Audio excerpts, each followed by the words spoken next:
A Florida courtroom became the stage for a chilling spectacle. Ryan Wesley Routh, the man accused of attempting to assassinate former President Donald Trump, entered with a smile. Dressed in the drab attire of a prisoner, he seemed unburdened by the weight of the charges against him. As the proceedings began, Ruth's smile widened into a laugh. It was a disquieting sight, a stark contrast to the gravity of the accusations. Observers in the courtroom were left bewildered. How could a man accused of such a heinous crime appear so nonchalant? Was it a sign of callousness, madness, or a desperate attempt to feign innocence? The courtroom buzzed with whispers as Ruth's laughter echoed through the chamber. The judge, a seasoned jurist known for his composure, seemed momentarily taken aback. The gravity of the situation hung heavy in the air, a stark counterpoint to Ruth's unsettling demeanor. This was no laughing matter. A former president's life had been threatened. The peace and stability of the nation had been shaken. The charges against Ruth were as serious as they were numerous. He was accused of possessing a firearm as a convicted felon. This alone carried a potential sentence of 15 years.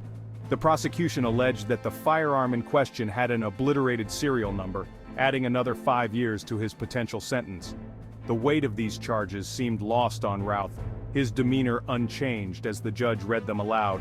Each charge represented a violation of the law, a threat to society, and a potential danger to the public. The prosecution painted a picture of a man willing to resort to violence. They argued that Routh posed a significant threat to the community, a danger that justified his detention. The judge, listening intently, seemed to agree. The charges were serious, the potential for harm undeniable. Routh's laughter, ringing out earlier, now seemed like a distant, unsettling memory. Despite the seriousness of the charges, Routh claimed he could not afford a lawyer. His monthly income, he revealed, was a meager $3,000. He had no savings, no property, only 2 dilapidated trucks in faraway Hawaii.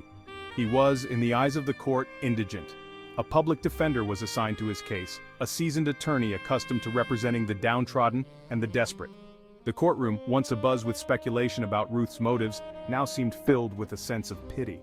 The prosecution, however, remained unconvinced. They argued that Ruth's lack of resources did not diminish his dangerousness.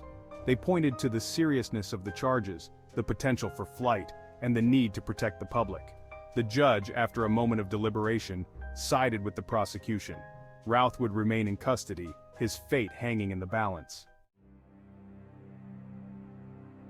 Section 4. Terror on the Green.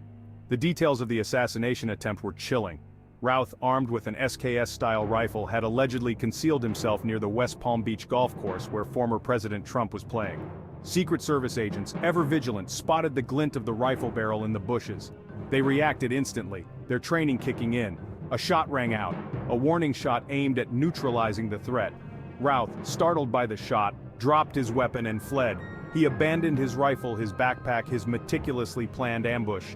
The Secret Service gave chase, their hearts pounding, their minds racing. This was no time for hesitation.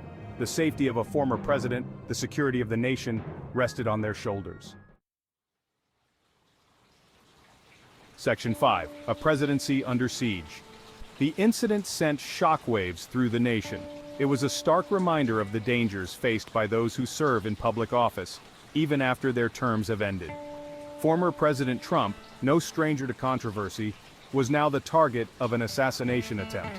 The political climate, already heated, reached a fever pitch. The incident also raised troubling questions about the adequacy of security for former presidents. Were they adequately protected? Were there systemic failures that needed to be addressed? The Secret Service, tasked with protecting the nation's leaders, faced intense scrutiny. This was not the first time a former president had been targeted. The specter of past failures loomed large. Section 6. A Nation Divided. The attempted assassination of former President Trump sparked a national debate about political violence. Some condemned the act as an assault on democracy, a dangerous escalation of political differences. Others saw it as a symptom of a deeper malaise, a reflection of the anger and frustration simmering beneath the surface of American society. The nation seemed more divided than ever. The political landscape, once characterized by spirited debate and respectful disagreement, was now a battleground of anger, resentment, and fear. The attempted assassination was a stark reminder of the fragility of democracy, the ever-present threat posed by extremism and violence.